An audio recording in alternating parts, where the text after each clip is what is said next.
Welcome to Ethiopia, your second home.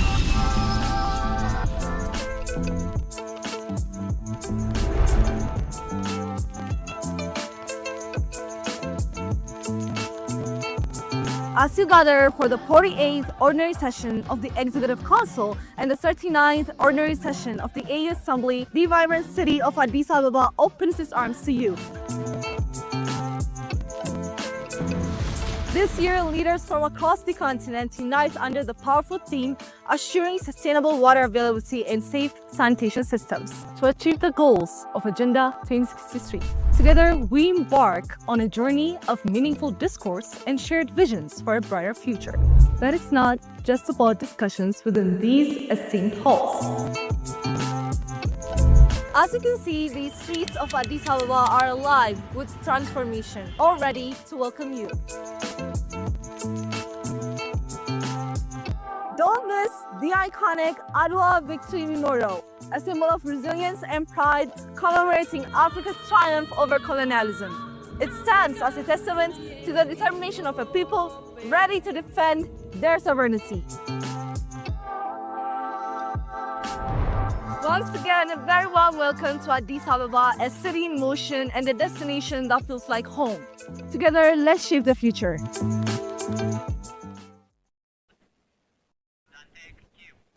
The 39th AU Summit, which commences today, February 14, 2026, will focus on peace, security, economic integration via African Continental Free Trade Area, sustainable agriculture, climate resilience, digital progress, human development, and strengthening partnerships to promote stability, growth, and Africa's global influence. Today we are going to bring to you the event of the AU Summit as it happens at the headquarters of the African Union. And of course, our reporters from different places in Addis Ababa will bring these events to you. And I, Gamachi Samandida, and my colleague, Barakat Sisai, will bring these events as they happen exactly in real time to you. Thank you very much for joining us and stay tuned. Hello, Barakat. Hello, Gamachi. Yeah, well, this grand event is taking place in Addis Ababa. And of course, it will happen for 2 days, today and tomorrow. The 14th of February and the 15th. Yep. And this morning on my way here, I've observed Addis Ababa is more than ever ready to host, this grand event. And of course, our roads are so clean and beautiful. Our traffic police are very alert. And the vehicles, of course, the leaders, the vehicles, on which, we have the leaders, they are escorted by police motor bicycles. And I could see that, of course, Addis Ababa is really taking, this event so seriously. And the Ethiopian government is paying due attention to any event, that happens around, just this wonderful event. And let's begin with what we expect, during this summit, the 39th AU Summit.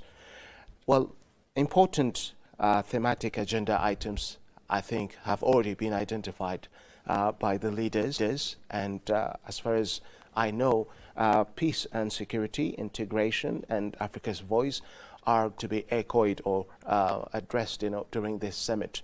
And if we begin with peace and security, of course, peace and security is something that we cannot ignore because it is the basis for every development endeavor that we aspire to secure. And of course, the theme, assuring sustainable water availability and safe sanitation systems, is the theme of this summit. But again, these thematic agenda are very much related to ensuring, of course, the theme. Assuring sustainable water availability and safe sanitation systems can be possible when we have peace and security in the African continent. The African continent is, of course, as we have always been saying, endowed with, water resources. We have abundant water resources, both in the form of rain and, of course, beneath the ground. We have a lot of water. But for various reasons, one of which is, of course, peace and security, Africa cannot be able to harness this resource. So what do you say about these relevance of these thematic agenda items. Thank you very much, Gamachis. As you have already mentioned in your introductory, we do expect that a lot of discussion points to be on the table for the African Union heads of state and the government to discuss today's at the AU headquarters, which is based in Addis. And as we have also known that this the African Union Heads of State and the Government Summit is actually follows the 48th organization of the Executive Council of the African Union. They deliberate on some of the continental priorities, which is ranging from the peace and security, that of the economic integration, and finally on the global voice of the African Union and the African continent at the global arena, the global stage as well. And as you have mentioned, this year's the 39 AU Summit is going to focus on 3 thematic areas. The first one is peace and security. As we have said, this is the elephant in the house. I mean, the big issue that we cannot, deny it. There are some challenge when it comes to peace and security in Africa. We have, this is a kind of problem that we can't transcend it so far, based on the information that we have and based on the experience that we have also in this continent as well. And the other most important thing is the integration, the continental integration, which is very much related to, the African continental free trade areas. We all know that this the African continental free trade area has begun to affect since 2021, and we have seen some progress on that scale as well. And this leader also expected to discuss about some of the challenge related to the implementation of the Africa continental free trade areas and some of the success as well. And they would also expect to put some sort of direction on how to facilitate the implementation of this the single market agenda of the Africa Union. And the other most important thing is the global participation of the African Union on, or we can call it like the African countries or the continent as well. And we have seen some progress in this frontier as well. Like some African countries has been voicing like the concerns of the continent, the concerns of the African Union as well. And even the organization, the institution, the African Union also played an important role at the global stage as well. Like one of the case in point is the Group of 20 or the G20 summit. And we all know that this summit was held last year in South Africa, Johannesburg. That was actually a historic summit since it was happening in the African soil for the first time. So this is a big thumbs up for the African Unions and the African countries as well, because many African countries are actually trying their best to make the continent agenda, the continent interest at the mainstreams of the global discussion, like either in the political or the economic discussion as well. So these are like the 3 thematic areas that these leaders, the African leaders, are expected to discuss about in today's the 39th organization of the African Unions. But apart from that, there are also other issues, other like subsidiary issues that we do expect from these leaders to discuss about. For example, one of this big agenda is going to be the water and sanitation. And this year theme is like water availability and safe sanitation system to achieve the goal of Agenda 2063. And as you can understand from like the theme by itself, it is a deliberate political decisions, because there is an enthusiasm from the African Union's member states as well, in terms of just underscoring the urgency of linking water with development, water with peace and security as well. As you have said, without like making sure of the availability of waters, we can't have like a peace, because in Africa, like water is it's a source of tension as well. It's a source of contention among African countries as well. It's also a contention among like communities as well. It's a contention between the groups as well. So there has to be some policies, strategies that we have to devise or deploy in order to have a cooperative spirit when it comes to just how to utilize this water resource in Africa context as well. So water is not a technical issue as well. It's not particularly responsible for specific sectoral issues. It is a multi-sectoral issue as well. Its issue is a very like transcending one. It's related to like the agriculture. It's related to the development of the continent as well. So there has to be a holistic and a comprehensive approach on how to utilize this the African water resource as well. So this is going to be one of the bigger agenda for the African heads of state and governments in today's discussion, I think. Yes, Barakat, allow me to speak on this, of course. Institutional reforms is, something that this summit is going to address, because if we look at, Africa's challenges so far, funding for its projects, for example, utilizing water resources require, a lot of finance. And for this, Africa has been, as a continent, or many African countries, have been relying on, external sources of finance. And this time, reliance on these external forces cannot be, reliable. Cannot continue for quite too long. And Africa needs, solution for this. And when you reform, financial institutions, when you make, reforms to African financial institutions, then there is likely, to have solution for this gap. And the African Development Bank reform is, one of the issues that this summit is expected to address, because the implementation of the African Union Continental Financial Institutions, in this case, the African Development Bank reform, is, something that this summit cannot ignore, because it improves funding and reduce reliance on external donors. And the other thing is, of course, again, the first agenda, which is, peace and security. The African Union needs involvement in this regard, and peacekeeping forces for quick intervention in crisis areas. Many African regions, east, west, south, central, they are affected by instability. There is, lack of peace for various reasons. And the African Union, as a grand institution, is expected to address, just these issues. And so the institutions, that have been dealing with the provision of, finance for the African development endeavors, that, for example, lends, money for African countries, need to make, some reforms in order to address, just the challenges that African countries are facing these days. And operational improvements, in peacekeeping. The African Union also need to involve its institutions, existing institutions, make, reform to them, so that there will be, better deployment of any activity that is, desirable, any activity that is proper. For example, African Union may send, peacekeeping forces in places where you have conflicts. We have conflicts in West Africa and Central Africa, in the Horn of Africa. There are, again, terrorist groups, that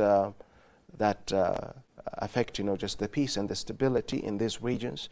And African Union, as a grand institution, as a regional institution, cannot ignore, just these activities by terrorists. And for this, more than ever, there must be, a new approach to this situation. And the other one is, of course, Africa's, global engagement. Africa, despite the fact that, it has the resources, it has, of course, the capacity to influence, the rest of the world economically. Its political position has been, as we know, very low. And globally, Africa's engagement has been very minimal. And this time, this particular summit, the 39th AU summit, is expected to enhance the involvement of the African continent in global stage. For example, G20 is one of the good examples that shows how it matters. The last time when South Africa hosted the G20 summit, we have observed how it affected, for good, for the better, the African continent's involvement, because South Africa's G20 presidency, which saw Africa, advocating for fairer global economic policies, such as debt relief, initiatives and reforms in global trade rules, was appreciated by many African countries, and it really changed, the way the G20 countries and Africa in general have been, related. So as of now, Africa could see how it matters when you have, better position in global institutions such as, just the G20. So in this particular summit, again, the involvement of Africa in global stages is likely to be heightened, likely to be echoed, and so that measures are expected to be made by African leaders in order to ensure that Africa will have a better place in global stages. Yeah, and especially, Africa Union's push for a permanent seat at the UN Security Council. Many African countries, of course, have been pressing for having, a better position in the Security Council, the UN Security Council. And Africa also, of course, had, some support from other countries so that, it will have a better place in the UN Security Council. So these pushes will be, I hope, intensified, just during this AU summit. Yep. You're right again, Mitch. Just to add on, like what you have already mentioned, like the last one, like the African voice at the global level. I think this is one of the long overdue question of the African countries and the African Union in general. I mean, like reforming the international financial institutions, reforming the United Nations Security Council as well. It's like the two big things that's going to be discussed at the Ordinary 39th Ordinary Session of the African Union Summit, which is going to begin shortly here in Addis. And like the African continent has been like calling for the reform of the United Nations Security Council for Africa to have at least 2 permanent seats in the UN Security Council with veto power. Of course, there has been some push from other like countries outside of the continent. I mean, they're actually creating some sort of hurdle in terms of, I mean, like not to have Africa like a permanent seat with the veto power. Some are actually agreed to have Africa to have a permanent seat, but they are actually not satisfied with like the request of having a veto power. But African countries are saying that without a veto power, this is like, it's just nothing, So we need to have like a decision-making power at the seats, like in the Security Council, like most of the discussion actually revolve around Africa. Most of the peace support, which is actually authorized by or deployed by the United Nations, is actually in the continent, and some of the discussion are actually focused on the African continents. But on the table, the African voice, the African interest hasn't been, like on the table. So there has been like a glaring marginalization of the African concern. The African side has always been sidelined. So African continent, the African countries has been calling on the United Nations Security Council to reform in a way that can accommodate the interest and the agendas of the African countries as well. When it comes to the financial institutions, of course, for example, if you talk about the perceived risk premium in Africa is very much high. This is because like this, the credit rating agency are actually deploying like a methodologies which is not actually taking into consideration some of the material reality on the ground. And most of the times, like the credit rating agencies, like the big 3, like the Modi, the Fitch, and the S&P, they always have like this generalized kind of rating against the African countries, both the institution, at the same time the sovereign rating or the measurement tactics that they have been deploying.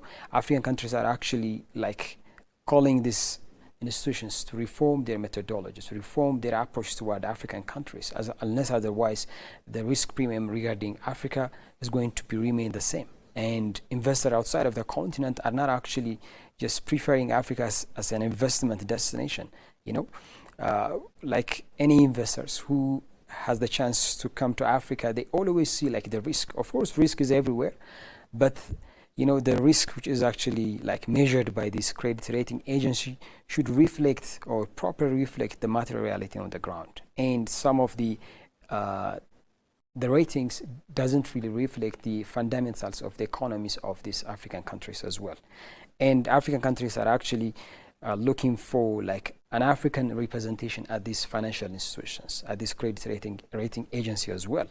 And the other important things when it comes to the reform of the financial institution is like the accessibility of the African countries to the global liquidities, the finance. Of course, we know that like most of the capitals that is coming outside of the continent is actually coming from this financial institution like the IMF, the World Bank, and you name it. And this external financing has been like creating some sort of hurdle on the African continent because the cost of borrowing is very much high. And this is actually very much related to the credit rating situation of the African countries. But African countries are actually calling these institutions to reduce the cost of borrowing for the African countries because it really creates a hurdle, at the same time burden on the African countries. When you date something or when you borrow something, it's the burden is on you. And when the interest rate is very high, it's going to be very difficult for the African countries to get back the money that they borrowed from this financial institution. Yes, Barakat, excuse me. Let me pause you here. Yeah. Well, these global financial institutions such as, the IMF, the World Bank, Yep. of course, they lend, billions of dollars to African countries. But they do that on the basis of, some requirements that favor these institutions than, the African countries who borrow, just the money. Yeah. And when these African countries, attempt or when they put effort, to pay their debts, most of the time the resources that they have is raw material.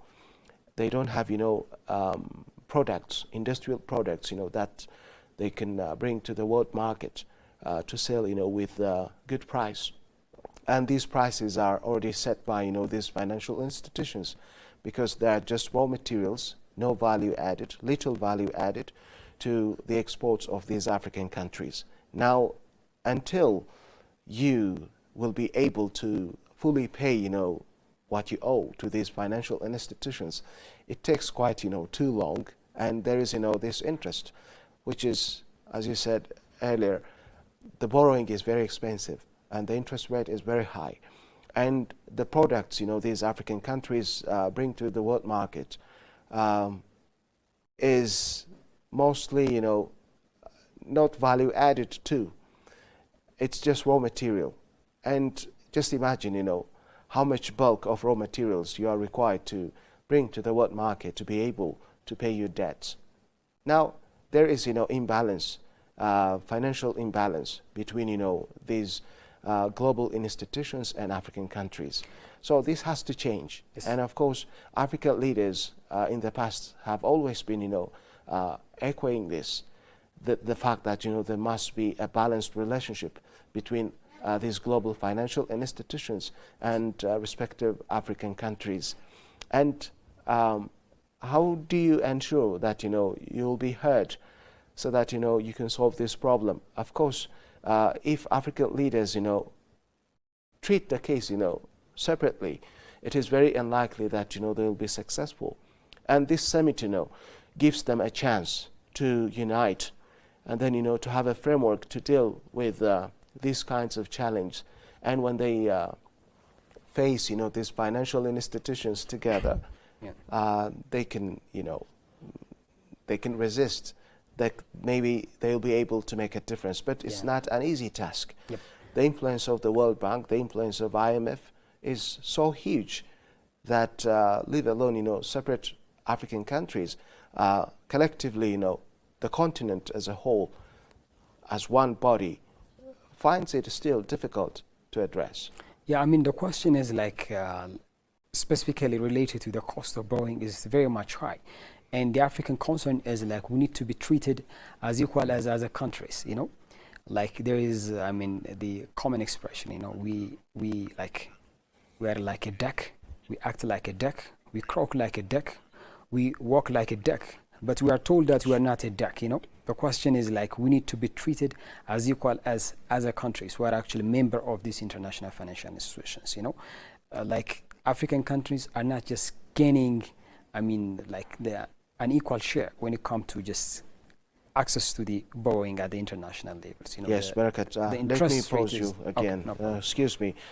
Viewers, our reporters from different places, different sites in Addis Ababa are ready to bring to us the events of the AU Summit as it happens at the headquarters.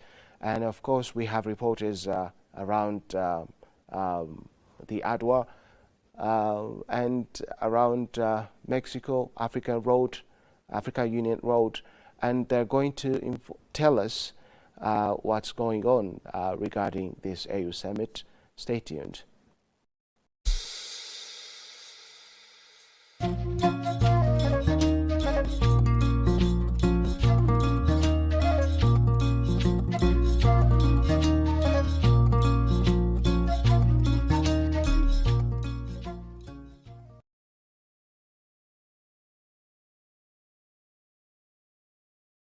Good morning, everyone. We're here in the vibrant heart of Addis Ababa, right outside the Adwa Victory Museum, an incredible symbol of Ethiopia's resilience and triumph. Just a few moments ago, ministers, heads of state, and global leaders passed by here on their way to the African Union headquarters for the summit. Standing tall, right next to the statue of Emperor Minilik II, the museum is more than just a striking piece of architecture. It is a living tribute to Ethiopia's victory in the 1896 Battle of Adwa. The Battle of Adwa marked a rare and decisive victory of an African nation over European colonial forces, a moment that reshaped global perceptions of Africa and inspired liberation movements across the continent and beyond. It is a reminder that history isn't written by the victors of colonialism. It is a reminder that victory isn't written by the victors of colonialism, but by those who fought for their freedom. Inaugurated in February 2024, the museum highlights Ethiopia's defiance and strategic brilliance in the face of colonial forces. It's not just a national monument, it's a beacon for Pan-Africanism, showing the world what African unity and resilience look like. With a capacity for 2,500 people, this museum will become the heart of Pan-African discourse, connecting the historical victory of Adwa to today's ongoing struggle for self-determination and sovereignty. As the leaders go past us today, it's a powerful reminder of what this place represents, a legacy of ambition, strength, and an unyielding commitment to self-reliance. Just like the Sebastopol Monument, where Tewodros II's cannon symbolizes a bold stand for Ethiopian sovereignty, the Adwa Victory Museum tells a story of courage, innovation, and an unbroken spirit. The history here isn't just etched into walls, it lives in the movement of people who fought and continue to fight for a brighter, more united Africa. And as these African leaders pass by on their way to the African Union Summit, it's impossible not to think about how far we've come and the work still ahead. This place isn't just a museum, it's a testament to our shared history and vision for the future. Back to you in the studio.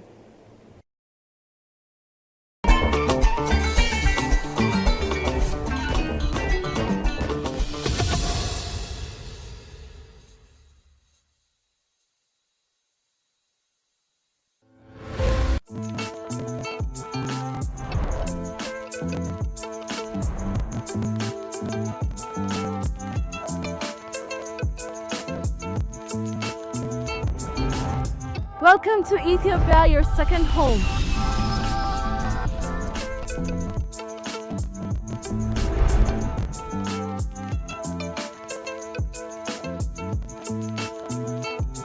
As you gather for the 48th Ordinary Session of the Executive Council and the 39th Ordinary Session of the AU Assembly, the vibrant city of Addis Ababa opens its arms to you. This year, leaders from across the continent unite under the powerful theme, assuring sustainable water availability and safe sanitation systems to achieve the goals of Agenda 2063. Together, we embark on a journey of meaningful discourse and shared visions for a brighter future. But it's not just about discussions within these esteemed halls. As you can see, the streets of Addis Ababa are alive with transformation, all ready to welcome you. Don't miss the iconic Adwa Victory Memorial, a symbol of resilience and pride commemorating Africa's triumph over colonialism. It stands as a testament to the determination of a people ready to defend their sovereignty. Once again, a very warm welcome to Addis Ababa, a city in motion and a destination that feels like home. Together, let's shape the future.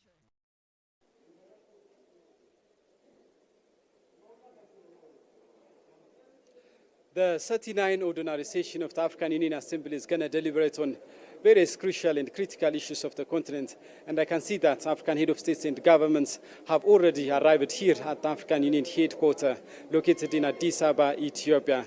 The 39th ordinary session of the African Union Assembly is, of course, going to be conducted under the theme Assuring Sustainable Water Availability and Safe Sanitation Systems to Achieve the Goals of Agenda 2063. The Assembly of the African Union is, by the way, a decisive supreme decision-making organ of the African Union. It's basically comprised of African head of states and governments, mainly prime ministers and presidents of 55 African countries, member countries of the African Union. And they shape decisions and they shape policies and they address continental challenges and problems. And the 39th ordinary session of the African Union Assembly will deliberate on various critical issues such as peace and security, economic integration, sustainable development, and African Union's engagement and participation at G20 and African Union's institutional reform. By the way, these are issues and agendas set by the Executive Council of the African Union. As we do remember, the 48th ordinary session of the Executive Council of the African Union was conducted here in Addis Ababa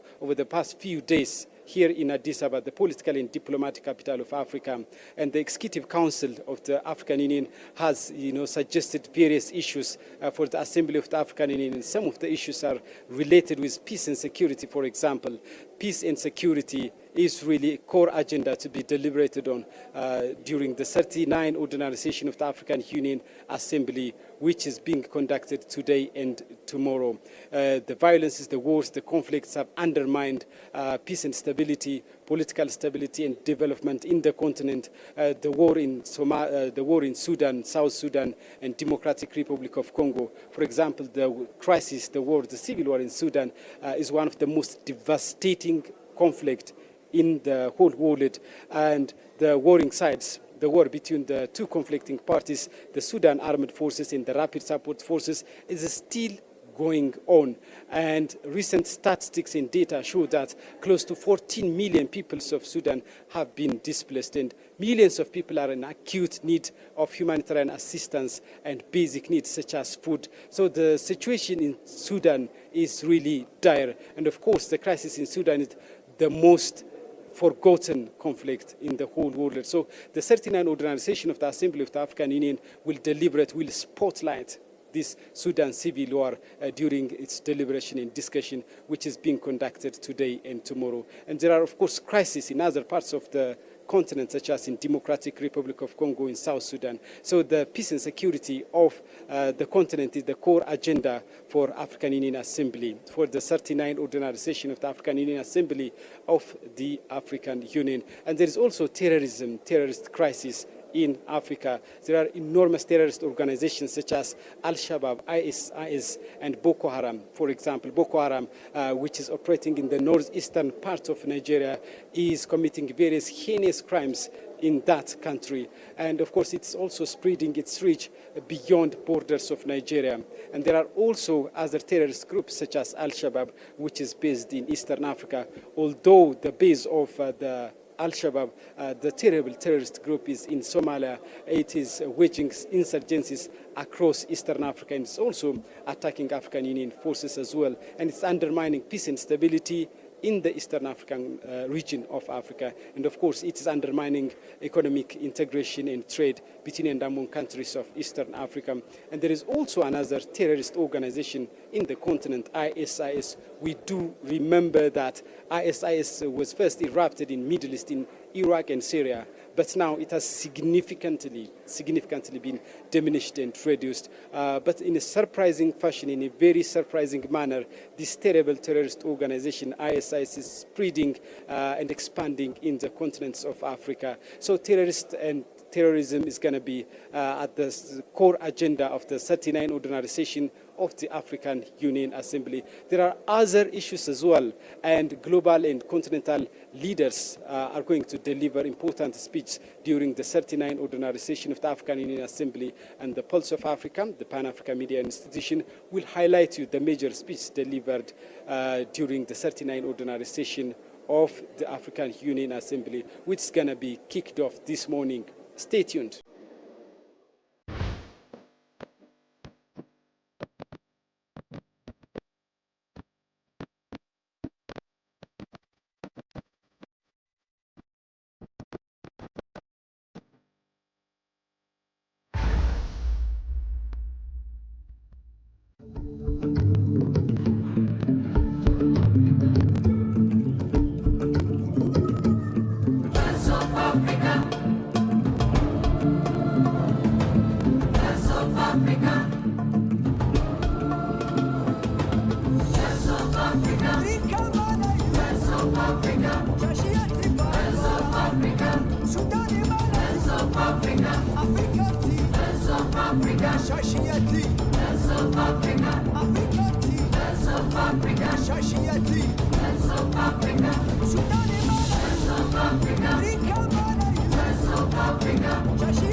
نعم، أهلا وسهلا ومرحبا بكم مشاهدينا الأعزاء في هذه التغطية المباشرة على قناة بي او عربي نبض إفريقيا من مقر الاتحاد الإفريقي من العاصمة الإثيوبية أديس أبابا، حيث تتجه الأنظار بعد قليل إلى انطلاق أعمال قمة الاتحاد الإفريقي أو إلى انطلاق أعمال قمة 39 للاتحاد الإفريقي على مستوى رؤساء الدول الأفارقة، والتي تستمر على مدى يومين. وتأتي هذه القمة تحت شعار ضمان توافر المياه بشكل مستدام وأنظمة صرف صحي آمنة لتحقيق أهداف أجندة إفريقيا 2063. ومن المنتظر أو من المتوقع أن يبحث القادة الأفارقة خلال هذه القمة ملفات يعني محورية، وفي مقدماتها تعزيز السلم والأمن وحل النزاعات التي تحدث في القارة الإفريقية، ودفع تنفيذ منطقة تجارة القارة الحرية الإفريقية، وتعميق الاندماج الاقتصادي إلى جانب الإصلاح المؤسسي والحوكمة ومواجهة تداعيات التغير المناخي، فضلا عن وضع قضية المياه والصرف الصحي في صدارة الأولويات التنموية في القارة. هذه القمة تتوج مسارا تحضيريا شمل اجتماعات المندوبين الدائمين ووزراء الخارجية لتصل إلى قمة القادة الإفريقية التي ستصدر عنها قرارات وتوجهات استراتيجية تسهم في رسم ملامح العمل الإفريقي المشترك في المرحلة المقبلة. فابقوا معنا على هذه التغطية المباشرة من قناة بي او عربي نبض إفريقيا لنوافيكم بأبرز مجريات التي ستحدث وستطرح خلال القمة أولا بأول من مقر الاتحاد الإفريقي من العاصمة الإثيوبية أديس أبابا.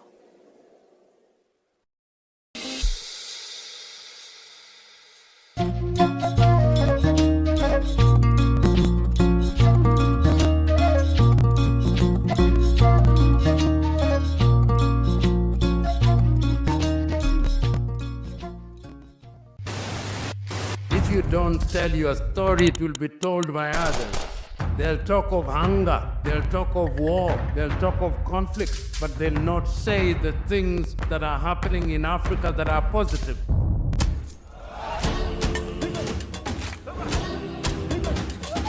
This is POA, a very new media organization in Ethiopia. We have to be voice for ourselves. There is no one else that can tell our story better than us. If it's defending African matters, then go for it. Go for Pulse Media. This is the Pulse of Africa. Tune in, follow the journey, and learn about the news and what's shaping our African continent. I am really impressed by the work that they are doing by telling the African story from Africa for Africans. I think it's definitely needed. Please subscribe to the Pulse of Africa on all platforms.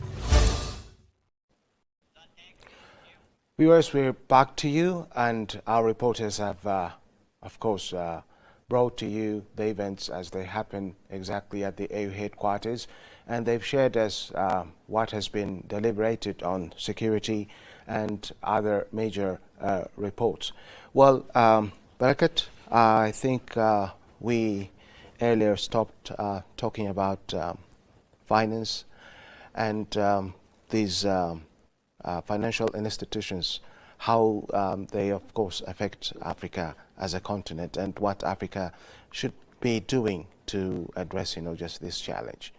I mean, the question is, like as I've said, the African countries are not actually treated as equal as countries outside of the continent, while they have similarity of economic fundamentals.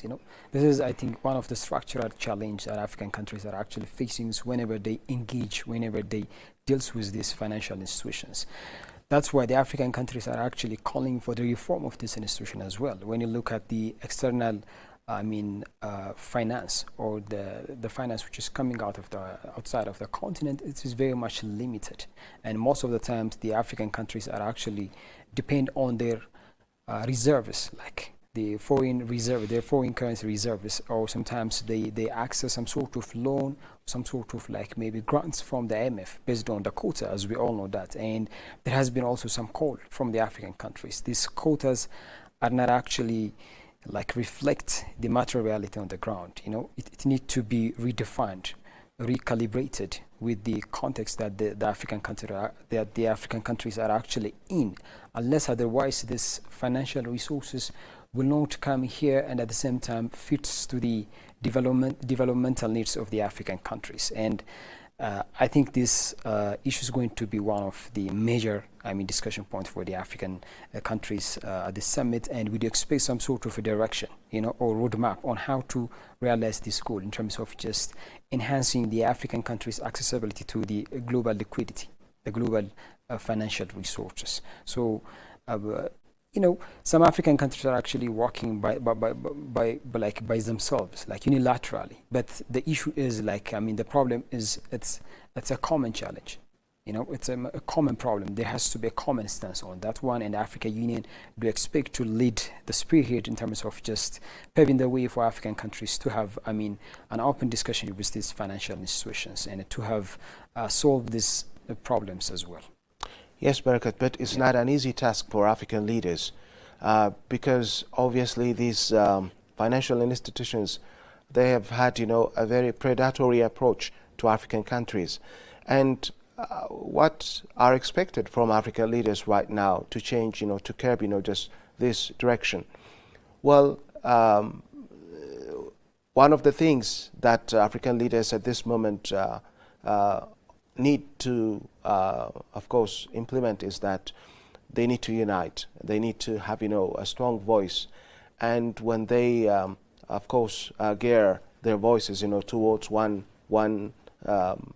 path, when they converge, their voices, and when they come together, when they agree on the terms, to deal with these global financial institutions, they could have, of course, some kind of power to influence them. Otherwise, if separately, if this issue is, treated separately by African countries, I don't think they will be successful. Yep. So unity of African leaders at this moment is very important. Just to add on what you have said, for example, if you look at the debt restructuring or the debt relief, for example, in the G20, there is a common framework to address some of the debt burden of the African countries, and we have also the Paris Club as well. And most of the discussion is actually revolve around on how to address this challenge. But some African countries, or maybe like this, the lenders, maybe like the institutions or the sovereign as well, they try to address this challenge like unilaterally. So the African unions and the African countries, that is a time for them to say, like, we have to have like a common approach whenever there is like a debt restructuring, a debt relief for the African countries. But don't you think there is a double standard by, for example, the rich countries when they lend, finance to various countries? Mm-hmm. If you take, G20 member states, when some of them, want to borrow from the institutions, and when African countries, want to borrow, the same finance, do you think they are treated equally? I don't think. And in the same way? I think this is like actually one of the major challenge. I have said it earlier. Like African countries are not actually treated as equal as countries outside of the continent, while they have, similar economic fundamentals. Like as I have said, like there's a common expression. Like we are like a duck. We walk like a duck. We croak like a duck, but we are told that we are not a duck. So this is, I think, the major challenge. So what needs to be look like a duck? They might tell you that you have to have this phase or something like this one. But I think the question is like the perspective need to be, change once and for all. And this perspective is actually managed from the credit rating agency, approach to the African countries. They usually assign a low sovereign credit rating to the African countries, and the risk premium is very high. That's why the cost of borrowing is very high, and these financial institutions are not willing to avail loans or grants to the African countries because they have a fear that these countries may not be willing to return the amount of money that they borrowed from the financial institutions. Even they actually fear that whether these African countries do have the capacity to return back the money that they have. And well, just to add on this one, the credit rating agency, the global credit rating agency, specifically the three one, because the rest are not actually that much, working or operational at the Africa levels. I'm talking about or referring to the Fitch, the Moody, and S&P. Whenever they rate the African countries, they usually overemphasizes the political risk, the political crisis that African country has been grappling with. Of course, we have a peace and security challenge in African continent, but it doesn't mean that the African countries cannot override these problems. Of course, we do have also some, long-term promise of development as well. African countries are actually calling to these financial institutions to strike a balance between the risk, at the same time, the promise of development as well. Unless otherwise they strike a balance between these two important elements, the African country will not have any kind of equal footnotes with other countries. I think this is yes, Barakat. Viewers, we would like to take you to our reporters situated in different parts of Addis Ababa, specifically Mexico Square and the African Union headquarters and Adwa Museum. Let's follow them and we'll be back to you.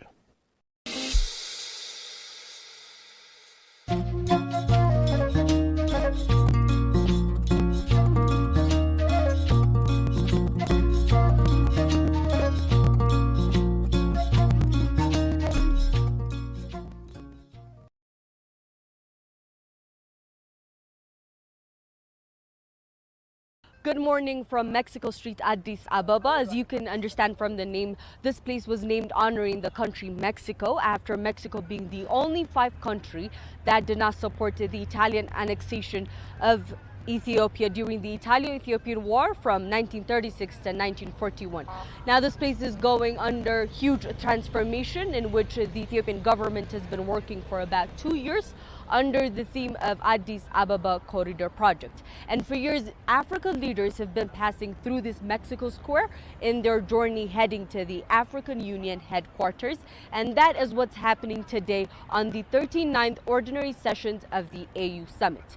Now we expect the leaders to negotiate, discuss, and make decisions that would affect every citizen across Africa. And their arrival will tell us where priority lies this year, which topics are going to be discussed, and how our regional leaderships and continental leaderships coping up with the different regional problems, conflicts, and elections across the continent. The key pillar points in which the leaders are expected to be discussing will be peace and security, youth employment and empowerment, children and women, and the economic integration across the continent. Now, before we conclude, let's say a little bit about Agenda 2063 and the 39th AU Summit being different from the rest. Agenda 2063 was first implied by 2013 and it was adopted by 2015. So Agenda 2063 is classified into 10-year different phases.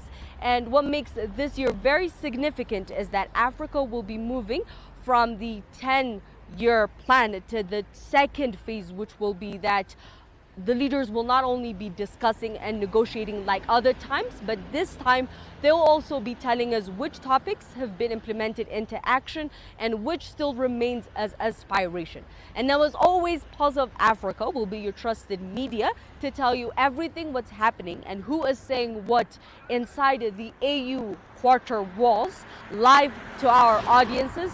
I am Magdalite Nagga from Pulse of Africa, right here in Mexico, Addis Ababa, and make sure to stay tuned.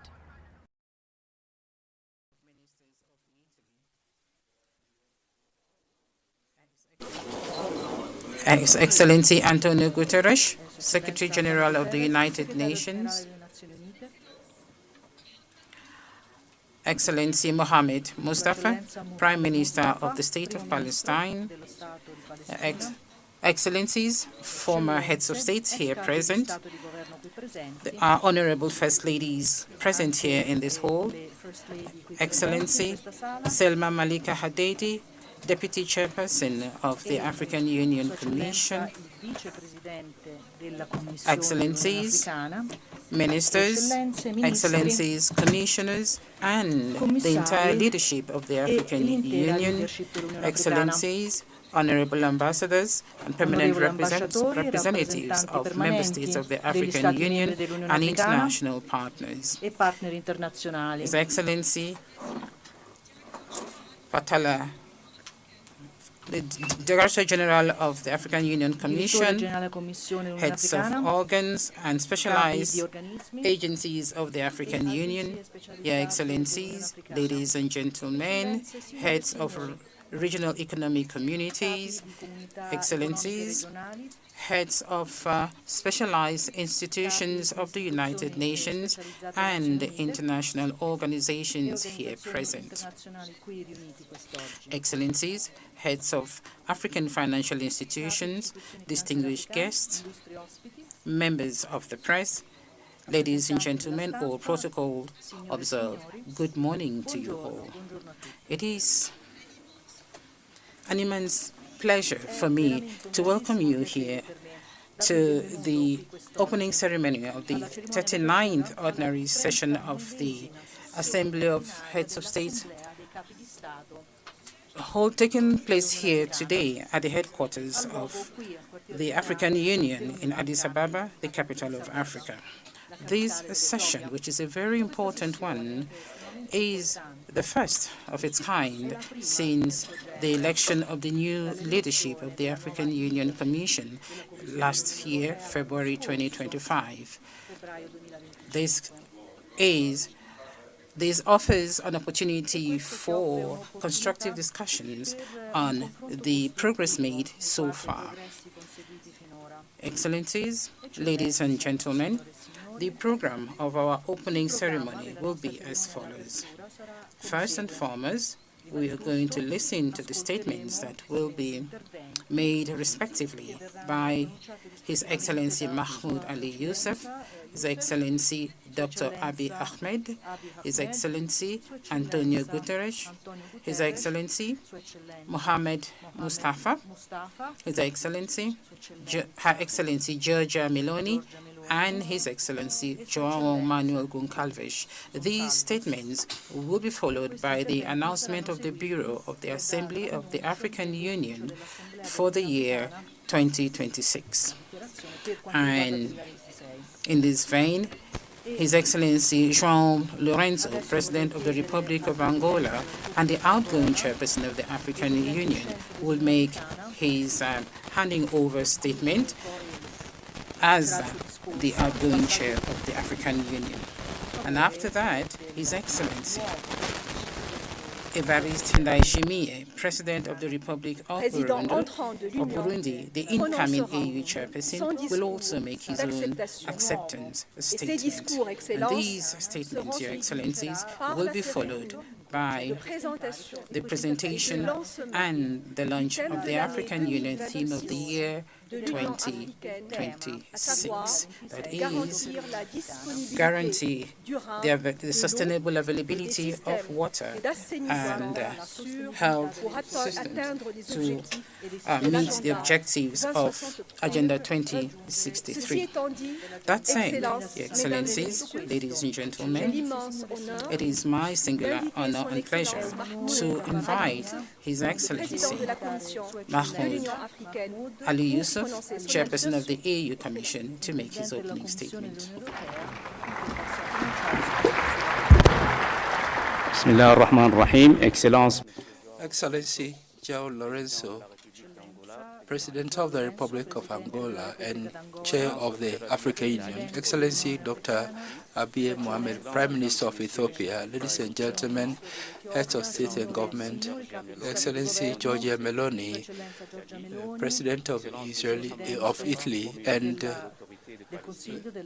Honorable Mustafa, Prime Minister of the Palestinian Authority, UN Secretary General, representatives of Pan-African institutions, distinguished guests, ladies and gentlemen. At the outset, I would like to wish you a very happy New Year 2026. I also want to wish you all a warm welcome to the African Union, especially the newly elected heads of state. Permit me also to congratulate and thank President Lorenzo of Angola for his chairship of the Union in 2025, which has given a new fillip to our continental agenda. The 39th summit of the African Union, ladies and gentlemen, is based on the theme water and sanitation, which is key to our economies and which is a collective good which should be a source of peace and cooperation among nations. Our summit is taking place against the backdrop of a crisis in the world and on the continent and in the world. And our policy of silencing the gun is far from becoming a reality. And the open or latent conflicts are chronic. Unconstitutional change of government is also reminds us of the obscure post-independence period.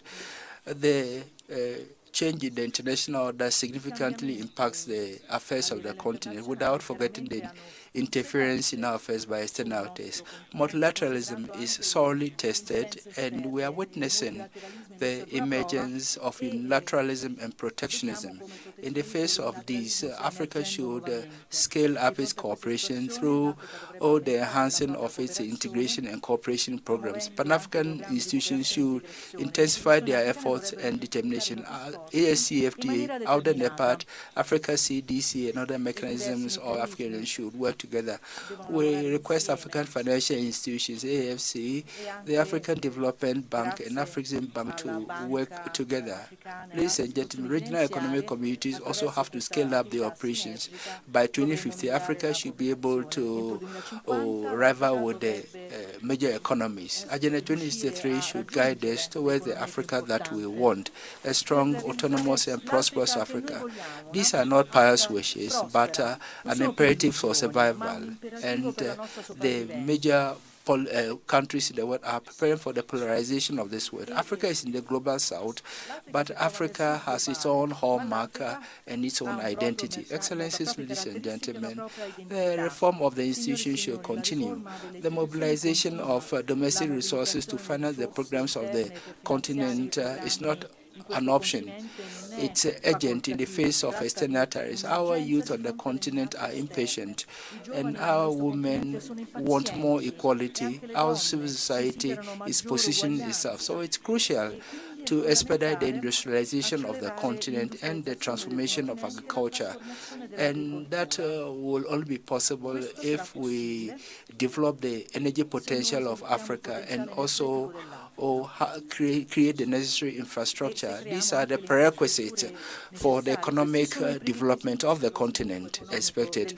Excellencies, ladies and gentlemen, the projects are complex and many. And we also know the challenges.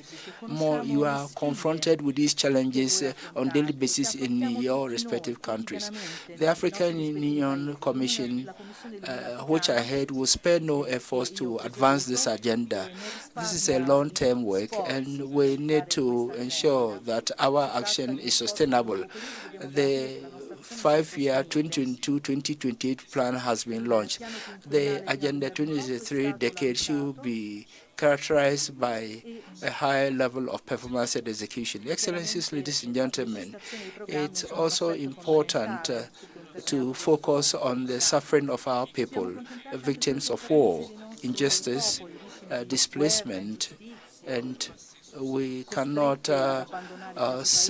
avoid their daily challenges. From the Sudan to the Sahel, to the east of the Democratic Republic of Congo, Somalia, and elsewhere, our people continue to bear the brunt of instability. In the Middle East, Palestine, so the suffering of Palestinians also calls on us to act. The suffering of people should cease. International law and international humanitarian law the basis of the international community. Preserving and promoting them will be the only pathway to ensuring peace in the world. Excellencies, ladies and gentlemen, I wish you every success in your deliberation. Thank you. Che le vostre deliberazioni abbiano successo nei prossimi giorni. Grazie. Merci, Votre Excellency. Thank you, Excellency, and we warmly welcome the Prime Minister of the State of Palestine, who has al joined us Presidente on dello the Stato di podium. Palestina We che ci ha also raggiunto acknowledge qui His al Excellency podio. Madam Amina Mohammed, the Deputy Secretary General of the United Nations, and who is also one of the Africans most known in this in the Commission. So welcome. So it's an immense privilege to invite His Excellency Dr. Abiy Ahmed, Prime Minister of Ethiopia, to deliver his statement. Excellency, you have the floor.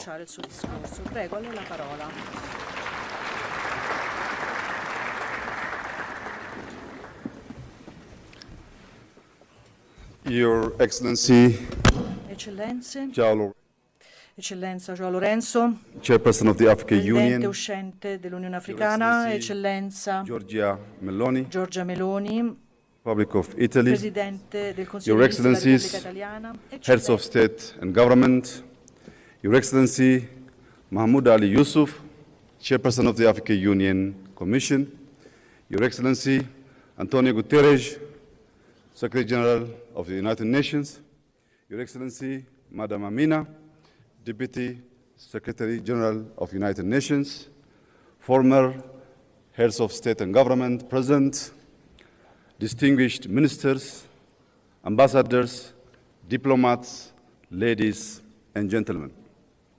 I warmly welcome you to Ethiopia, a land where human origins are traced, where time is measured differently, where coffee was first shared with the world, a place where deep history, proven resilience, and bold ambition for Africa's future converge.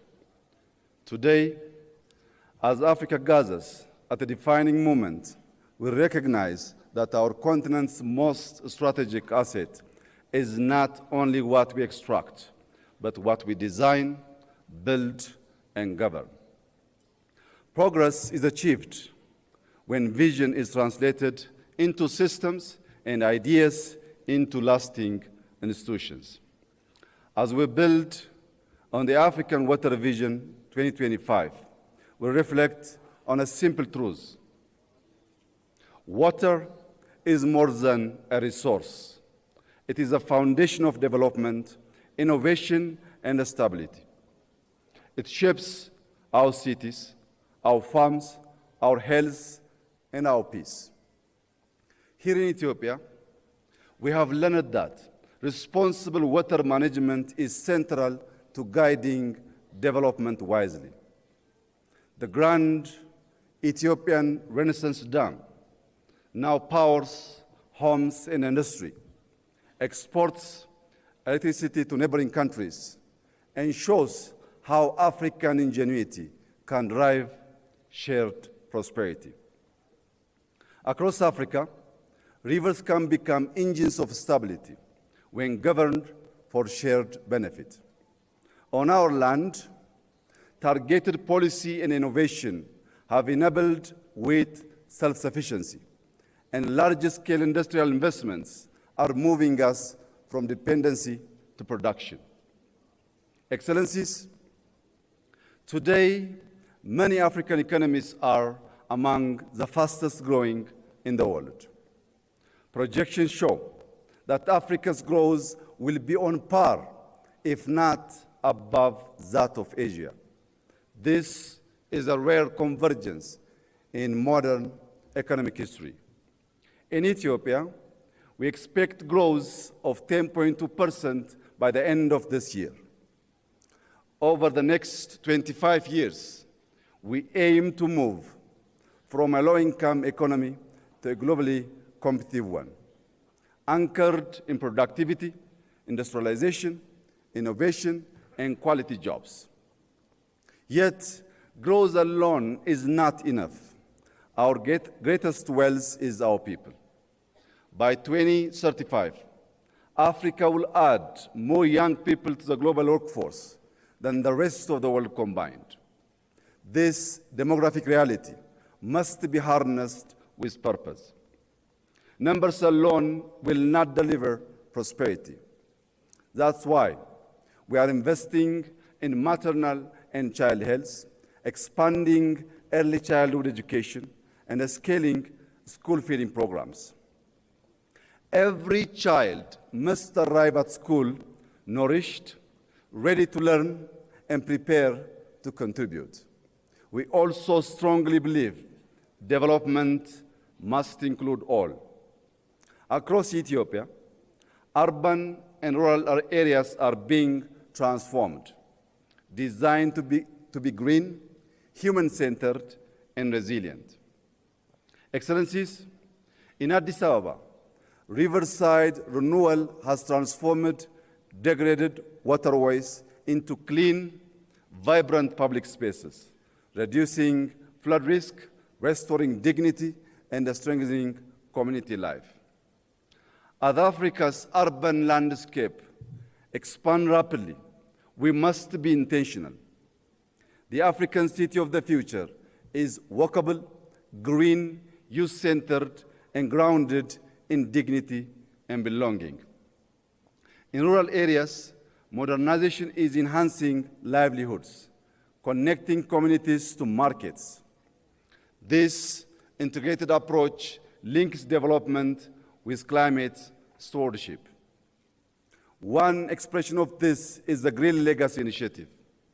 We have planted more than 48 billion trees, restoring ecosystems and building a living legacy for future generations. Yet, the global development pathway has come at immense environmental cost, costs borne by communities far beyond those responsible. Therefore, climate action must be anchored in justice and equity, aligning finance, technology, and partnership to enable Africa to thrive. In this spirit, we hosted the second Africa Climate Summit, and we are preparing to host COP32, ensuring Africa speaks with one voice and presents solutions to the globe.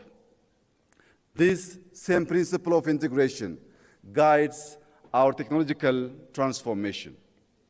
Under Digital Ethiopia 2030, we're building digital public infrastructure that places citizens at the center of service delivery. By linking FIDA, our national digital ID, with payment systems and the massive data exchange, we enable secure access to services, seamless transactions, and responsible data sharing, fostering trust and driving our economy forward. In 2020, Ethiopia established Africa's first artificial intelligence institute. Building on this foundation, we are preparing to launch an AI university anchored in the Ethiopian philosophy of Maddamer, synergy through purposeful collaboration. This institution will unite human values with machine intelligence, local context with global relevance, and scientific rigor with applied impact. It will ensure technology drives growth and position Africa as a global contributor in the age of intelligence. Ethiopia is also continuing to invest in connectivity. Through Ethiopian Airlines, we connect people, link markets, and move goods. To sustain this momentum, we are building Africa's largest airport, a next-generation gateway that will anchor our continent in global value chain.